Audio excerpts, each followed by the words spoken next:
My name is Dwayne Leonard, so obviously I'm from Sasol. I'm the People Development Specialist for the Sasol Group. It's just a long-winded title that tells you that I look after leadership development and talent management. So that's my day-to-day core focus. So we obviously are one of the sponsors of Rising Star, and we're very privileged this morning to be able to share a little bit with you about how we do talent management at Sasol. For those of you who, I don't know if any of you were here last year, but we focused on one of our hypo acceleration programs. And so following on from that, I had a lot of questions. And so this morning I actually invited one of our hypos, and hypo is hypotetra. So it's one of the ladies who has been identified to occupy a vice president position at Sasol, which is one of our very senior roles. In future, in engineering, of course, because we Sasol, so that's what we do. So like I said, what we'll do for this presentation, I just want to make you aware that there is a number of folks that are standing. So at some point, the guys did tell me they will bring in some chairs, so we may have a minor disruption. So just be aware of that. But in terms of the flow for the presentation, we tired of boardrooms because the ladies will tell you we spend most of our days in boardrooms. We are masters at death by PowerPoint. So we decided to change it up a little bit. So this morning I will start with our Sasol aspirational culture video. I think that's important because that depicts, and it's actually an internal video, so you'll never get to see it externally. But it depicts who we are as a company. It depicts the culture journey that we're taking. Remember, we are in over 30,000 employees, and we're in over 30 different countries, and that's expanding on a daily basis. As you know, you would be aware of LCCP, so that's the largest investment by any company outside of North America in North America. So that's our Louisiana cracker, and that's about to go live, so you'll see a little bit about that in the video clip. After that, I'm going to invite my colleague, Untukozo Tabash. Untukozo is a senior manager in operations. Obviously, she has an engineering background. She's based in Sasol Berg. Untukozo will share a little bit about her journey to date with us. And thereafter, I'm going to invite Khotatso Tsefane. Khotatso is one of our learning and development managers to come up and just engage with Untukozo in a bit of an interview. And then we'll give you about 15 minutes to ask questions from the floor. Does that sound good? Okay, so if there's any questions you think about during the presentation, just hold it till the end, and we definitely will make time for the questions. Also joining me is obviously Thabo Mogobe. Thabo is the head of people planning and sourcing. That's also just another fancy title for saying that Thabo makes sure that we have the right people with the right capacity, right skills at the right time in the organization. Okay, let's start with the video.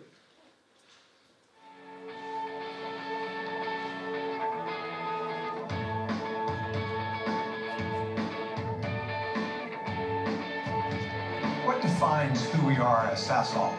Where are we heading? What will energize us to reach our goals? And as important, who will inspire us on this continuing journey to be the best we can be? The answer? Each one of us. As employees, we're the life force that molds Sasol's identity and culture.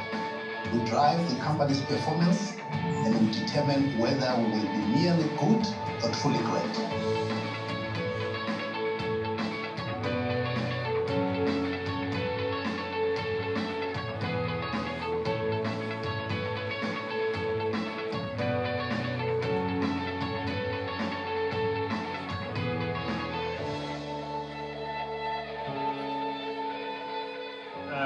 I think I would describe the company's culture kind of as the soul or like the personality. Every company will have their unique culture, just like different countries have different cultures. Culture is the way we behave, the way we talk, the way we react, the way we show empathy. It helps you to create a positive energy that makes you run the extra mile. It's not just a statement, it's something that is demonstrated every single day. I think in a lot of ways it's the fabric that you make the company out of. I mean, it's how you put the company together. Culture is invisible. It's like air. You won't be able to see it, but you can feel it. How people behave. The identity or personality that the company adopts. The culture is how you talk with your colleague in the company. It's the way you connect each other, the employees connect. It's also like my fingerprint. It talks about your identity, it's who you are. It's lived by people, it's some of the feel and which is in the air. The climate, I don't know if it's the correct word in a company, it's important, like the weather. It sets the frame and it gives direction to achieve the company's goals.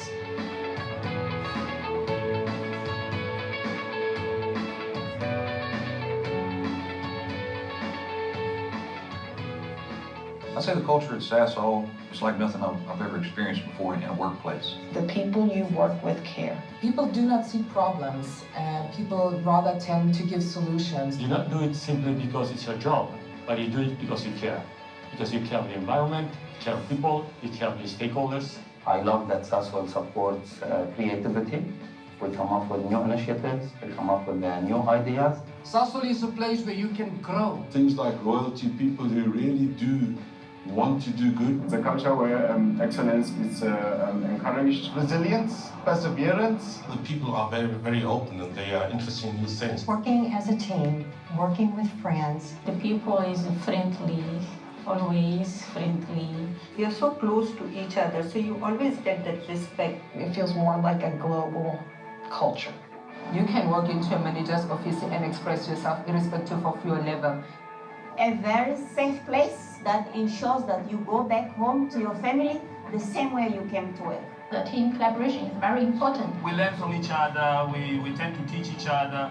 It's where we come together as the organization, both leadership and the crew, to say how do we make it work. Respect and motivation. We feel that we're part of the business. I would say family. I would say safety.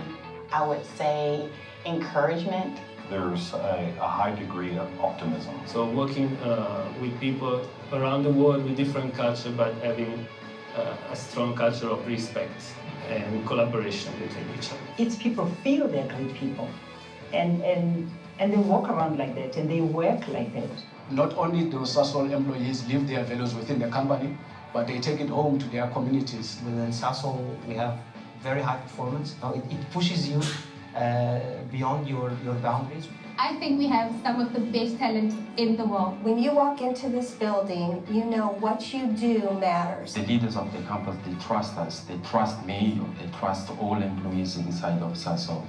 It's a culture where people matter. Very focused on safety, very focused on technology. It's a belief in yourself, it's a belief in the company, it's a belief in its people. We are working as a team. So that's really, because if everybody can contribute their thoughts and contribute their strengths. When I come in the morning, I know I have to do a lot of job. But in the same time, I'm sure that I will have all the help I need. Family-oriented, putting the employees' safety and their families first. My oldest son was injured, really bad. Sasol allowed me to work from the hospital. He was in hospital for over 3 months, but I'm saying that it's a 21st century company, Welcome to the 21st century. We have to ensure that despite the fact that we have a different office in the different countries, we are in the same place. If you want to change the world, start with yourself. Living the aspirational culture will have multi-benefits. If we want to change the company, look inside. Are you acting? Are you interacting? Are you performing in the way that we really want everyone to perform and to act? Not only will we pursue excellence and deliver excellent results, but we'll be working together as colleagues, and our stakeholders will respect us and will respect them as well. I am my team, and my team is Sasol. I care for people, pursue excellence, drive innovation, and embrace a changing world. I am proudly Sasol. We are Team Sasol. We live the Sasol values. We value individual and collective contributions. As we work globally and collaboratively. Our diversity is our strength. We respect and are respected by our stakeholders. Our brand is iconic and admired. This is Sasol. I am Sasol. I am Sasol. I am Sasol. I am Sasol. I am Sasol. I am Sasol. I am Sasol. We are Sasol.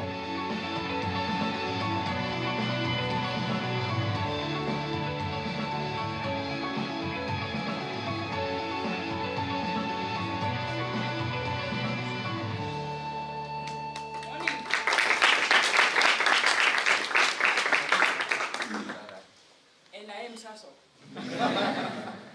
Okay, I had planned to sit down, but after seeing that video, I remembered what Sasol is about. Very exciting place. And today we're talking about people's development, and I have to share and say that I am in Sasol currently a product of Sasol's development.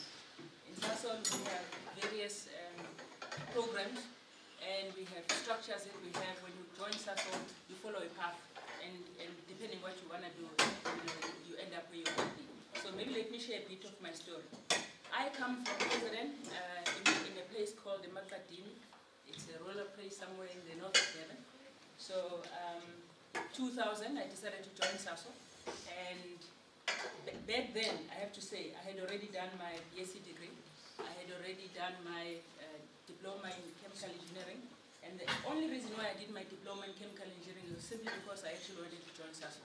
That's basically it. The story went around at the time was, at that time they were looking for new employees, so they would roam the country and go and interview various people in various campuses, and I was one of those who was actually interviewed by Sasol. And with all the hard work and everything that I put through it, and I must confess, after all the interviews that I had gone through, I didn't have any hope that I would be employed. I was quite pleasantly surprised that I was actually given an opportunity to join. And so when I joined, I actually started as in operations. So started in operations as a plant operator, work shifts at night and all that. Lots of fun, lots and lots of fun. Because when you do that, is a lot of people have got Monday to Friday. I had the other days in between, so I could go and work at night, and then during the course of the day I could do other things. And at that stage I was fairly young, I had a lot of energy, and I was busy with many things. Most of it was to entertain myself. So, but these days, as I'm aging, I find that my hours are not as much as they used to be. So then, after joining Sasol, the key thing, I think I would like to stay with the pace of people's development. I guess the key thing, and maybe share a little bit of the things that I did to end up where I am. Joining an organization that has got a beautiful structure on how to develop people. But unfortunately, it doesn't work if you actually don't make use of it. So one of the things that I did, when I joined, I felt I needed a plan. So for some strange, sheer stroke of luck, maybe a stroke of wisdom, at the time I decided, you know what, I'm joining now as a plant operator, but guess what? In 5 years' time from now, I actually want to look after operators. I want to be in the first line leadership at the time. So when I joined, they said all these interesting things. When you join this organization, that, and at the time, the lingo was first line leadership. It sounded a bit sexy. And I thought, that I want to be, right? So that's it. Strangely enough, 5 years' time, I actually achieved just that. I was amazed. I was like, wow, this is interesting. But part and parcel of the things that I did was not to say this is not my job. So a lot of these things, where you go and how you leverage on the organizational development programs it's about you. It's about how you see it, what you do about it, what attitude do you carry. I mean, if you don't have, what's the right word, a conducive attitude or constructive attitude, positive attitude, you will lose a lot of opportunities. So I had a plan. I never said it's not my job. I understood that my attitude will determine my altitude. So I understood that. And that's it. I got down to business. I had a lot of fun. So that was my first 5 years in Sasol. By then already, like I said, I've already had my 2 qualifications. Then, as life will be, if you are prone to want to do a lot of things, you actually opportunities sort of knock your way. I had opportunities. I got exposed. I got exposed to JVs. I got exposed to international assignments, and I grabbed it. I mean, I grabbed it. One was in Japan. I went to Japan. We were buying a new technology. I went there, had fun. I was taught a lot of, on my way back, given the culture changes. Again, talking about culture. Given the culture changes, then having to switch now from South Africa to Japan, and the food that they ate, there was very, very interesting. And luckily, I remember that, geez, I must be polite. Things like when you enter a man's house or a woman's house, it's very important that you show respect. How do you show respect? You eat what I eat. So my dad told me that you must show respect. So that's what I did. But I spent a lot of time eating potatoes because it was something that I was kind of used to. All the other things were very difficult to eat. So that was then. I got that opportunity, and by then I was actually already entering my second layer leadership. So I did that. I was still in production. But then I thought to myself, if I want to beat competition, I must say it's a competitive world out there. If I want to beat competition, it is going to be important that I actually think what kind of a leader will be needed by Sasol in the future.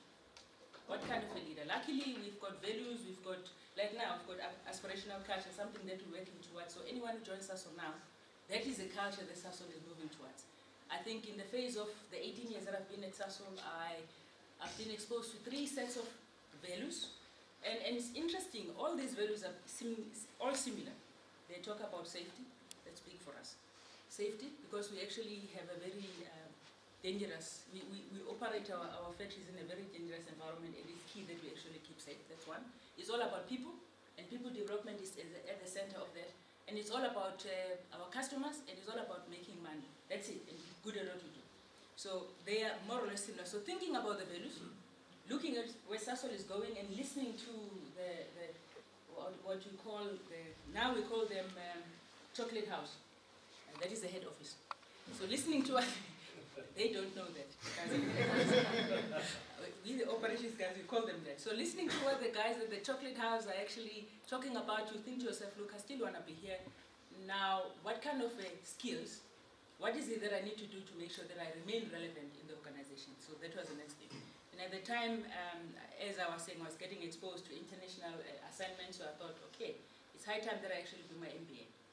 So I went. As life would be, I decided to do my MBA at the very same time that I switched jobs. Now, the higher you go in operations, the more complex it becomes, and the more sensitive operations become, and the more diverse your team is, and the more huge numbers that you actually need to look at. So by sheer luck, I decided to choose one of the most complicated plants. So I was a production manager there, then I went to the plant, and it has one of the most sensitive technologies. So if you don't start up your plant right, a few things are going to happen to you down the line, shutdowns and all those things. So a lot of curveballs along the way. And that is the fun of being in operations. We have a drive, by the way, of attracting more people in operations, preferably ladies. So ladies, there's an opportunity here. So we have a drive to actually do that. And the key is understanding operations. So perhaps it's simply because I started in operations, so I fell in love with operations. So I started with this plant, very sensitive, a lot of shutdown, and then I was doing my MBA at the same time. Now, obviously, the story goes that if you study qualifications like that, chances are one ball is going to drop. In my case, I decided, no, I actually I want to make sure that that doesn't happen with me. So I had this plan, I had my MBA, and I really, really worked hard. I mean, one of the things that I did very well was to shut down. So as my plan to shut down, I also used to shut myself down. So I would just switch off from everything. School, work, just to reboot myself. It's important. So I rebooted myself a lot. And within 2 years, I was done with my MBA. And luckily for me, with all the projects that I got involved, we got involved in quite a lot of improvement projects. I got a promotion to senior management in production, and 2 years later, I actually got an opportunity to join the LEAP program. Now, LEAP program is one of our programs that we have in Sasol. It's quite a privilege, actually, to be part of that program. It's one of the programs that we have in Sasol to groom leaders. You actually get an opportunity to be exposed, and there's an academic leg to it, hence the qualification that I got in INSEAD in France. There's an academic leg to it. And then there's also an experiential leg to it. So you actually get a real assignment where you go and you do a job and you deliver on that specific job. There I was doing that. First one for me was a project. So now it's important to define. In operations, when you grow up as a leader, you grow up as a leader and you have a lot of authority. I mean, you say jump, everybody says how high. So that's what happens to you. So when you grow up as a leader like that, you tend not to acquire all the skills that you need at a far more senior level. So I felt it was opportune for me to actually try and acquire the influencing skills. So I thought, it's time for me to switch and join functions. So I joined functions. I was in supply chain, senior manager in supply chain for about 3 years. And after that, I thought, okay, this is it. I've had enough of supply chain. I mean, I want to go back to where everything is happening. So I switched back. I thought it's time to switch back. So I switched back, and now I'm currently a senior manager in the laboratory in quality. I look after all the analysis that we do for all the streams that we have, as well as the ISO systems that we have. So I do that now. So why am I mentioning this key? I spoke about the framework, the development frameworks that the organization has. At the beginning, there's something called ladders. It's a career ladder. It's a very short career ladder. You know, you climb quickly and you reach a point where the ball game changes. I mean, these days in organization, they talk about not career or corporate ladders, they now talk about corporate lattice. That's like the jungle gym. Yes. So from then on, it has been a jungle gym for the past, 12 years. So I've been doing jungle gym, moving from corner to corner, and it's been fun. I never thought I'm going to stay in Sasol for as long as I have. I didn't think that 18 years on I'm still going to be energized, loving it and looking for things. I thought to myself, you know what, after 10 years, it should be enough. And I should be able to jump ship. I haven't been. I'm still hooked. I'm still busy. I'm still doing stuff. I'm still enjoying myself. So that's, in a nutshell, what I've been up to in the past 18 years and still hooked. So yeah, I am. Sasol is my team. And my team is Sasol and I'm Sasol. That's in a nutshell.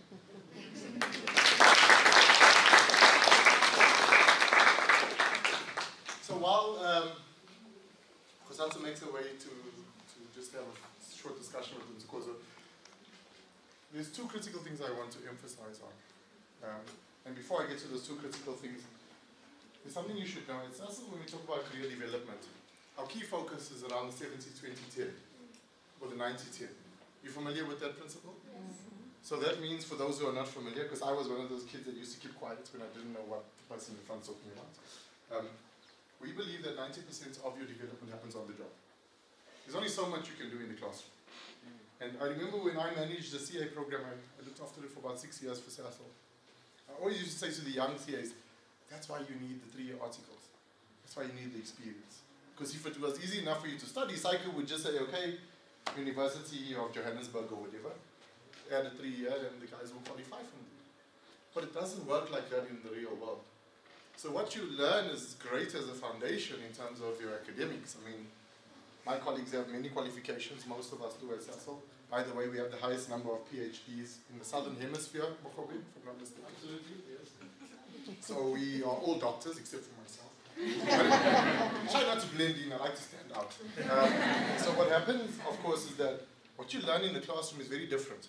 Because if you study engineering, it's nice in the textbook, but Ntokozo will tell you, when the alarms are going off, and there's an injury on site, and panic sets in, the textbook goes out the window, literally. So the way we develop people is through experiential experiences. So we immerse you in real life challenges, in real life situations. When we look at developing people from leadership development as well, we don't just send the guys for 3 days to Gibbs, and I can use Gibbs because they're one of our partners. That's cool, that foundation needs to be set. But what's important is that I encourage the guys to bring whatever leader you are, whatever role you have, bring that real business challenge that keeps you up at night. And let's tackle that. So we move away from theoretical when we look at developing people to actually really giving you that experience. So that when you leave that classroom, unlike what happens with most courses, you go there for 3 days, you eat free food, it's nice. Sometimes you get a free gift or two. But you don't always apply. So what happens? By day 4 or 5, you start forgetting. We rather start practicing up front.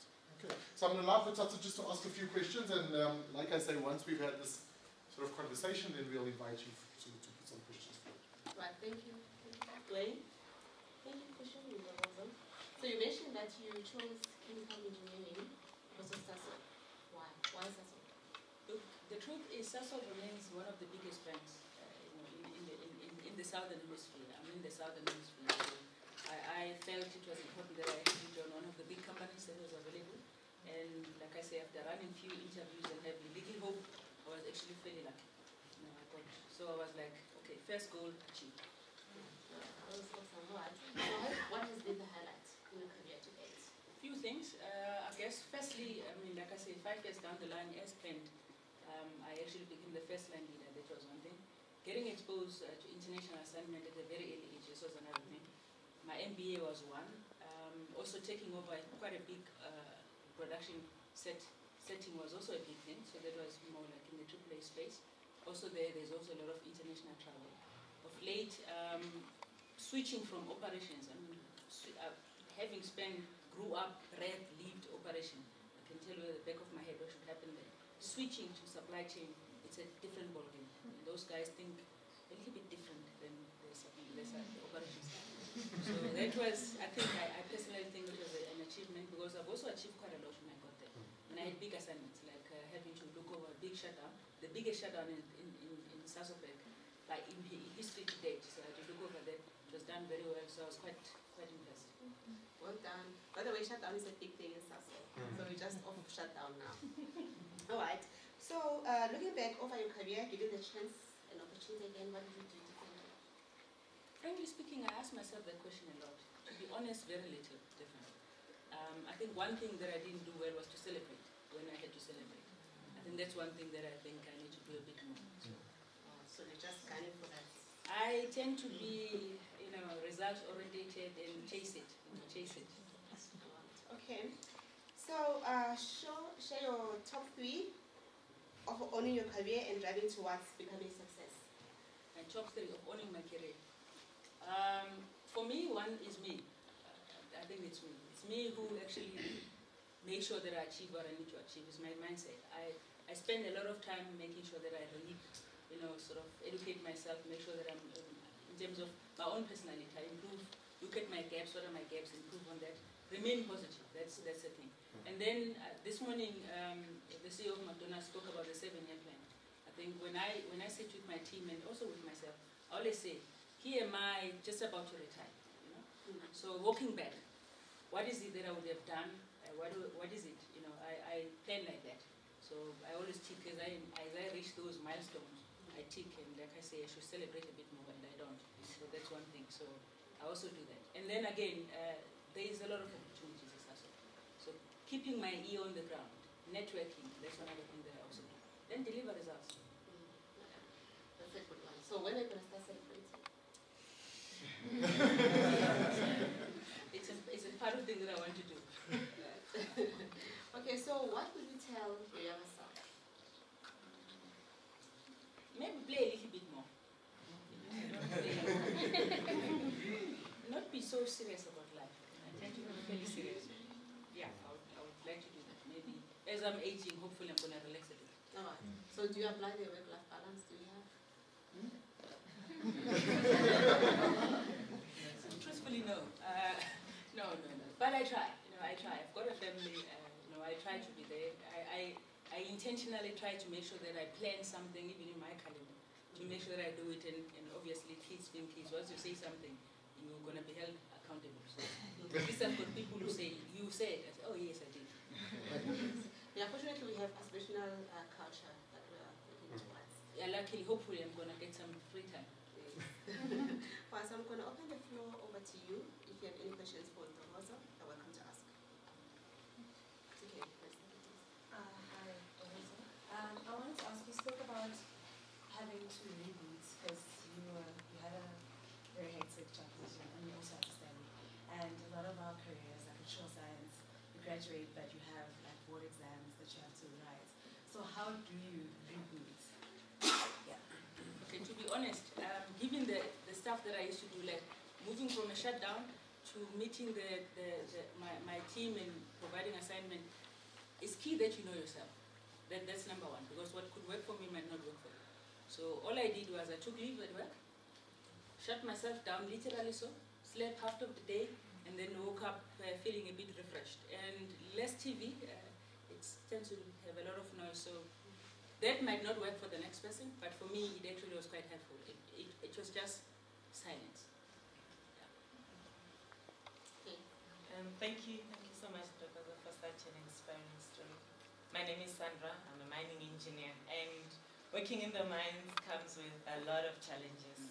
And 18 years after having joined the industry, what would you say women should do to feel more at home, to be part of the teams? Because what I find challenging is we are told to not want to be like men, but at the same time, we're not supposed to behave like women. So what works?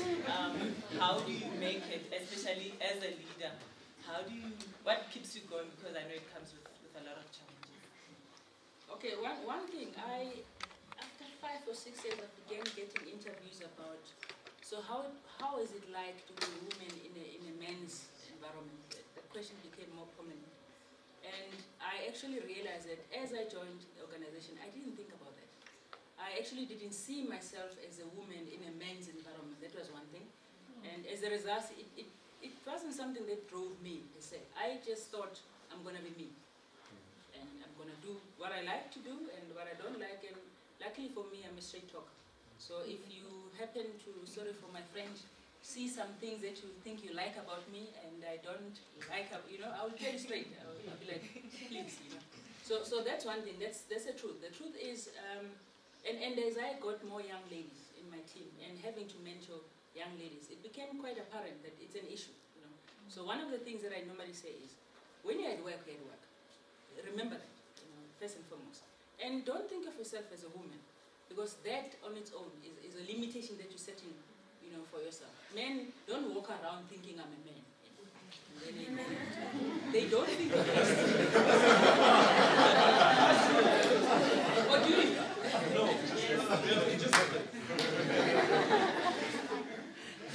So that's one thing. Don't have it in because what you think about, you become that. So that should be the last thing you think about. You are a professional. You are here to do something, and just go and do it. You. Any question this side? Okay. We'll come to that. Yes. For me, just one question I wanted to ask. You mentioned that you would have played a bit more. So how much of your success would you attribute to, be it self-denial or to attribute to a lot of sacrifice of what playing is in terms of your career? A lot of what I've become is because of a lot of hard work and a lot of sacrifice. I think earlier on in my career, I kind of sacrificed my personal life, I must be honest, because I was permanently at work. I was, like I said, I didn't have, it's my job thing. It was a job that needs to be done and I did it. As a result, I ended up actually doing a lot of things and I didn't play as much as I wanted to play. So certainly early in my career, I actually really sacrificed my personal life. But again, I always say, know yourself. Knowing myself, I had to do something and move away from my work environment, to force myself to actually be away from work over the weekend. And for me, physical distance helped. So I actually relocated. I went and lived in Albertine, and then I realized, geez, there's malls. Yeah, Yeah. So yeah, I did sacrifice early on. I did. I must confess, I still work till a little bit late, and that is still a gap that I would like to bridge at some point. So. Okay, so I am a second-year student in microbiology and botany. Does Sasol fund any research towards things like bioremediation and biofuels? That is interesting. I currently, like I said, I'm in the laboratory space, and a big thing for us in Sasol, actually, if you ask us now, what keeps us awake at night is environmental issues. So it's really that. I have not heard yet that we're funding any research, but I'm certain that if we get a proposal, we might be keen. I would imagine so. So speaking to the right people at Sasol and putting forward the proposal, we might be keen. As I see it now in my area, one of the biggest risks that I have is the lack of microbiologists, not just microbiologists, good microbiologists, and also so yes, it's a risk that I have in my area, and I'm really searching and making plans to acquire good talent when it's come to that. I think she's saying send your CV. You mentioned the environmental issues that Sasol, leads, and I was speaking to one of your team members earlier, and they're talking about, all the new avenues that Sasol's pursuing. But I'm just wondering what is being done about the current carbon footprint that is being made. Like we were told that, DHL was planting 1 million trees a year. I'm just curious, what is Sasol doing to circumvent that current effect? Okay. I'm going to speak from the Sasol perspective. I do know that the chief CEOs are also having sleepless nights about the environmental issues. firstly, we have to make our own technology, our own plants a little bit cleaner. That's one thing. I think there is legal limitations. I'm one of the people who must make sure that all the analysis, looking after analysis, that all the streams that we let into the river meet the requirements in terms of the law. I know we've invested just in Sasol Breakaway about 2 billion that we invested just to make sure that we make our plant a little bit clean. And there's also activities that we do in the community to make sure that we're cleaning the community, upgrading facilities, and looking after our mine dams. So there's few things that we're actually doing to make sure that we become more green, if so to speak. You mentioned that Sasol has the most employees with PhDs. I just wanted to know in what disciplines, usually in the science field. So I'm doing my master's in I did my master's in nanoscience. So it's fairly new in South Africa. So I wanted to know, do you guys have like certain PhDs you look for, like in terms of, okay, we just want PhD, chemical engineering, chemistry, and that's about it? Or is open to new technologies and new fields? When you talk about that, early this morning there was a lot of discussion about disruption. I think we also discussed it here when we were talking amongst ourselves. We are cognizant of the fact that what worked for us in the past in terms of the skills and the talent might not necessarily be what we need in the future. We're currently talking about digitalization. That's one of the things. It's something that Sasol, I doubt if we didn't even have it in our language back in the days. So yes, we have a lot of PhDs, it's chemical chemistry, chemical engineering, and a lot of psychologists and the likes. But new fields we definitely can. And to add on that, we have also continuous improvement. We are looking into skills of the future. For instance, in supply chain, we are acknowledging that we're not necessarily going to need people that have done procurement. We may need scientists, data scientists as well. So we are looking into that. If I can build it, so from a talent development side, we mentioned that we move towards the career lattice as opposed to the career ladder. So we see work as what you do, not where you are. So it's a much more holistic view.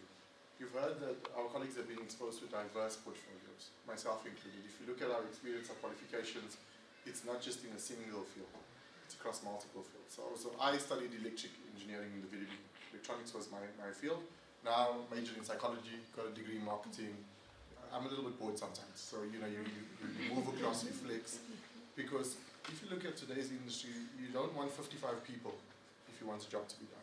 You want to use minimum resources with maximum output, maximum impact. So that's why if you want a really diverse area to work in and a diverse company, you got to look at Sasol. So we have, Discovery I know is opening a bank, but previously we had the 5th biggest bank in South Africa because we used to fund our own projects from our bank. And that bank holds billions of rands. So we've got obviously a huge contingent of CAs. And then we've got the new digital catalyst office and continuous improvements, and that's a combination of engineers and finance and multiple backgrounds to look what's fit for purpose for us. So in terms of skill sets, I must also mention a lot of the folks that got PhDs also studied through the company. So we offer internal bursaries, myself included. So you might have joined, let's say, with a base qualification in metallurgy, but you wanted to further your studies. We also develop, you guys know what a cartographer is? Do you have an idea? So we develop cartographers with the Institute in France, one of the few in South Africa that does that as well. So we just look, where do we need skills, what are the skills we need, and that's where Thabo comes in. So he does workforce planning, and we look at 5 to 10 years at least, normally with a 20-year view. And based on our projected plans, we say these are the certain skills we need to achieve and to deliver. Okay, I think in the interest of time, perhaps just one or two more from this side, because I know we took a lot of questions. Thank you. Just one question for me. In fact, funny, my first job was at Sasol Secunda. So I do have a relationship with what you're talking about. That was in 1998. But needless to say, I started early, fortunately. Needless to say, I want you to tap into just a follow-up question about, you said you need more microbiologists, but not just microbiologists, good microbiologists. So I want to know, can you define for us what is this good that you're talking about? Because for me, that's your unique selling proposition. You get all these CV, what will make someone more attractive or more appointable in your language per se? What you say, it's interesting. I'm currently running through a development program with my team, and the whole idea there is to understand the talent that I have within my team. So perhaps it's a personal thing that I always like things to be good. For me, a good microbiologist is somebody who first knows their content. You should know your content. And more importantly, have applied your content, are able to apply your content successfully. That's very important. So to having qualifications only, that, it's easy to swat all the, all the questions that might be asked, and if you spot it well, you might be able to ace it, cum laude and the likes. But if you are not adding value with the information that you have, I'm afraid I'll let you pass. So in a simple example, if you come to me today and you say, look, here am I, I'm a microbiologist and I want to join your team, and I say, okay, great, I do have an opportunity, but tell me more about microbiology. If you're not passionate about it, if you don't believe in it, if you haven't applied it, it doesn't matter at what scale. If you haven't applied it, you can't talk about it in terms of, this is what I did, this is what I've achieved, this is what I learned from it, and this is what I think I'm going to improve from it. Then you kind of give me an idea that, you know what, this is not what I'm going to do. So you gotta be, yeah. Okay, last question. Fine, was there a final question? Yeah. There we go. How do you stay motivated over such a long period of time? So, how do you stay motivated? How do I stay motivated? Remember I told you I have got I call it 55 years plan. At 55, at 55 I want to, before Sasol changed post-Phoenix, there was something called GMs back in the days, and MDs back in the days. So I wanted to be an MD because it's quite a big role. It carries a lot of responsibility. So now I actually want to be an SVP, if not an EVP at some point. So that is one thing. I chase my dream. I chase my dream. I ask myself every day, how far am I? Did I do anything towards this dream? I ask myself that. And if I haven't, and then okay, if there's a lot of traffic here, what is another route that I can take to actually reaching my dream? So that's how I keep myself motivated. And I've got two little young ones. They keep me very busy. So I need to learn a lot. Otherwise, when they ask me questions, I don't know what to say. So, Perfect. I think before we close, just to add on the last piece and why Thabo is here. Sasol has a very strong employee value proposition, or an EB, an employee brand. If any of you are interested, you can engage with us, I think just a little bit later at our stand, or you can visit our website. And what that means is you stay motivated because, number one, you're rewarded well. Not just with money, but in other mechanisms as well. You are growing. That's a heavy focus of the company. We believe in growing employees. All of us started as juniors. If I tell you how much I earned, I think you guys probably spent more on the petrol coming here when I first joined the company to where I am today. So growth is a big part of our retention strategy as well, and you're exposed. Tukozoshi had traveled. Thabo, you were in the US recently. I spent my experience in London.